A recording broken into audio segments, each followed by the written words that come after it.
Go. Juffrou en maat, vandag gaan ek vir julle vertel oor een van die oudste stories en een van die oudste boeke. Hierdie boek was my pappa se boek toe hy 'n klein seentjie was. Ons almal word groot met hierdie storie.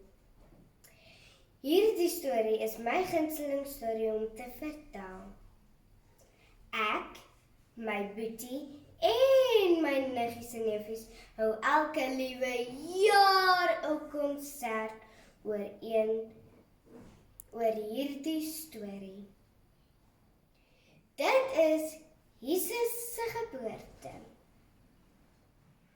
Maria en Josef het gehoor by 'n engel dat hulle Jesus se mamma en pappa gaan wees.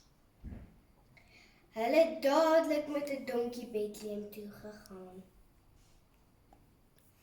Daar het ook engele verskyn om vir die skaapwagters in die veld te gaan vertel dat die nuwe koning gaan gebore word. Maria en Josef het by 'n stal gegaan. Maria het vir klein baba Jesus met lappe toegedraai en hom laat op 'n krib neer laat lê.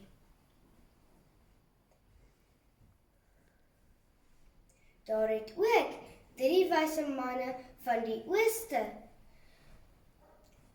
vir die nuwe koning persente kom gee. Goud, wierook en mirre. Dis hoekom ek hou so baie van Kersfees, want dis Jesus se verjaarsdag. En ek sal dit nooit ooit vergeet nie. Dankie juffrou, dankie maats, dat julle vir my geluister het.